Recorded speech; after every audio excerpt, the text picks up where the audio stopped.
What if while you're browsing the YouTube, you came across one of the content creators and they're saying, oh, my religion, which you actually don't believe in, is saying that this account you are using is mine? What would be your reaction? So what if the same person is coming up with some documents which are not verifying and is trying in all ways to prove that this account you are using and you have been using for a long time, it's him?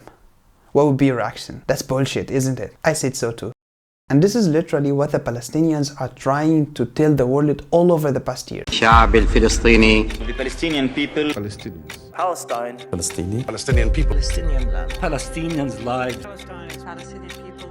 That the Zionist movement, which came to existence in 1897 and whose mission is to choose a land to be their home for the scattered and dispersed Jews all over the world and to establish a state for them on that land. They spent years looking for the appropriate land to be their home. Whatever the land is, they had their own fabricated and unverified documents, which they claimed it's unauthenticated ones. They were just remaining with the land. If they find the land, they would put the name of the land on every single empty space in their document. I mean, if they have chosen Zimbabwe as their homeland, for example, you would have find Zimbabwe written in every single document they have, and they claim it's an official one. And they already thought about other places such as Sinai in Egypt, Uganda in Africa, and Argentina in Latin America. But at the end, they choose Palestine to be their homeland.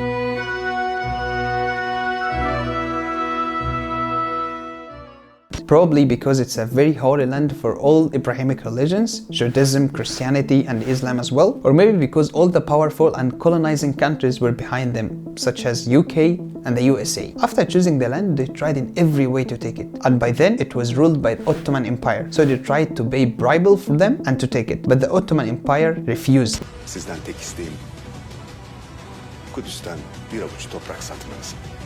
Ben canlı bir beden üzerinde ameliyat yapılmasına müsaade etmem. Kudüs'te bir Siyonist devlet kurulmasına izin vermem. So they started immigrating since 1881, which is also called the first Aliyah, and of course without showing their intention of colonizing the country. In order to understand this immigration well, suppose somebody is coming to your country as an immigrant, homeless, doesn't have food, doesn't have anything, but you honored him and you guested him in your land because this is actually your habit and your tradition with every stranger comes. They came first as immigrants seeking a job, then they came as refugees escaping from the Holocaust and the Nazist regime, and after a while these people have turned it as devils, kicking you out of your home, kicking you out of your whole land, and taking over the control of the whole country. These are the same people you guessed it. Can you imagine that? Or can you even accept that to happen in your country? And they were actually trying to collect information about the country, about people, and about Palestine in general. But this Holocaust is not a Nazi one, it's an Israeli one, performing massacres, genocides, and killing of the innocent people and kicking them out of their land. All this happened during the time when Palestine was already occupied by England. So these massacres and the genocides were actually by the support and the help of the English forces. And after the English occupation was over, the USA has becoming the supreme power of the world and decides the destinies of all countries. America has become the biggest supporter of the Israeli occupation against the Palestinians. People of Israel. Israel. People of Israel. Israeli citizens. Israel. Support for Israel. Without any conditions. I would say it's like a love between a child and his mother, or as Freud says, a sex-based love. And this is actually not something strange for a country like America, as they have been already doing that for centuries against the indigenous people of America or somewhere else. And because Palestine is an Arab country, wars started between the weak Arab countries under the orders of England. Palestine's area at that time was like this, and with the immigration waves of the Jews and displacement of the indigenous Palestinians from their land, the Israeli properties started to expand to this, and Israel is not just killing the innocent indigenous Palestinians, including women and kids, and the Western media is saying nothing about it. On top of that, the occupying Israelis are trying to change the history and to claim that there was no such a country called Palestine. I'm a Palestinian. From 21 until 48, I carried a Palestinian passport. And this is one of the hundreds of the shitty claims that they are claiming. And this is so shitty. And it's even shitty to respond to them. What all this shit I'm saying. But it's so silly. Imagine I'm telling you, you are watching me in the video, and I'm telling you, you are not exist. You are not there.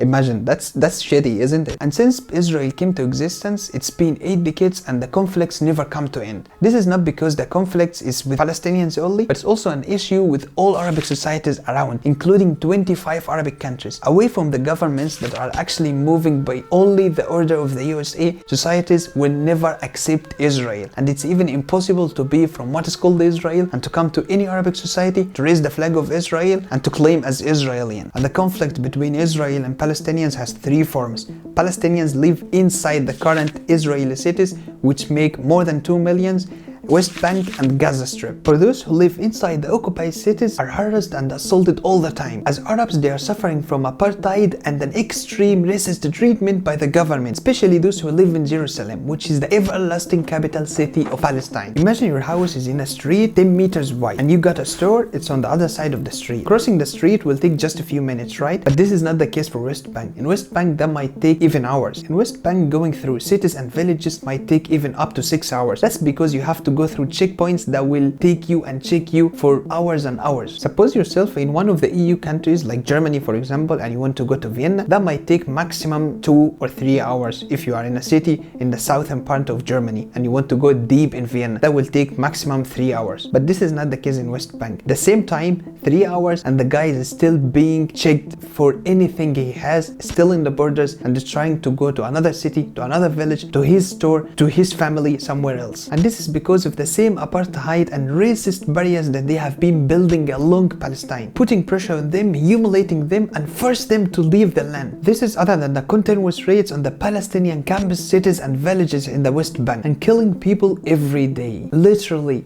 every single day. The West Bank is ruled by the Palestinian National Authority, which has taken all the peaceful resistance path through international law and organizations such as the United Nations, and is considered to be the official representative of Palestinian people. But it recognizes the occupying Israeli government, and it makes agreements and treaties with it. Israel is still building new settlements on the Palestinian land, even though the international law criminalizes it. They put their hands on homes and lands of the Palestinians and give it to the Jewish people. You are stealing my house.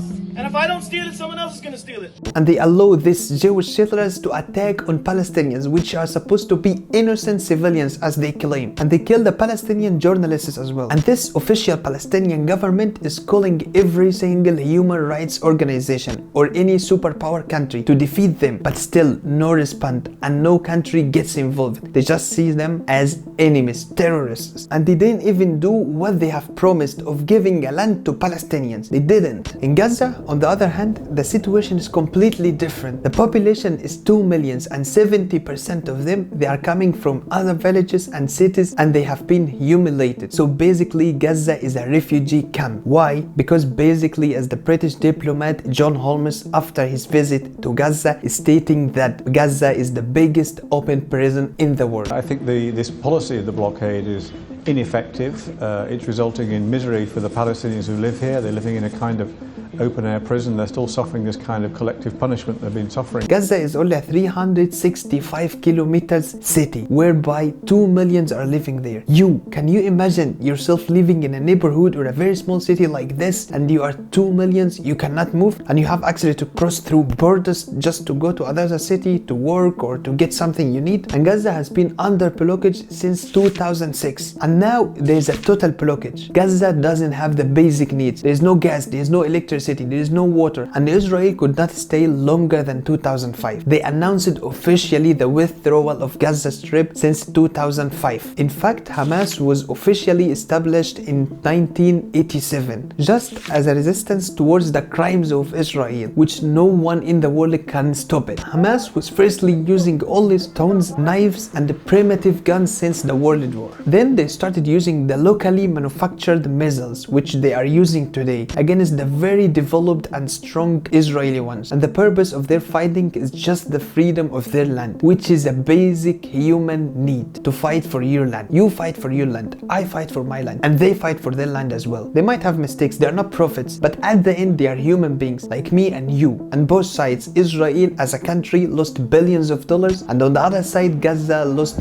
souls, human beings, innocent people, including women and kids. The point I want to make is that the propaganda made by Western media media, in the movies, that the heroes, they defeat themselves, they defeat their rights, and they defeat their land. They try to expel and they kick the occupier out. And this is literally what are the Palestinians doing. They are fighting for their lands. They are trying to go back to their occupied lands. And this Western media has never shown you the truth of what is Israel is doing to Palestinians, of killing them. And for the first time along the history of Palestine, to start the war just as a resistance to the crimes of Israel, they call them terrorists. As I mentioned in the beginning of the video, it's bullshit, nonsense. I can even call the video nonsense or bullshit because I don't know how many times I have said that. And these scenes and videos you will never be exposed to or see anywhere through the Western biased and hypocrite media. But videos like demonizing 2 million people, preparing to kill them, is something terrifying, and you will not see them in the Western media. We are now in 2023 and we say that Russia doesn't have the right to occupy a land which is not its own, right? Same as the occupying Israel doesn't have the right to occupy Palestine. So be on the right side, don't listen to hypocrite biases, and Palestine will be free from the river to the sea. See you.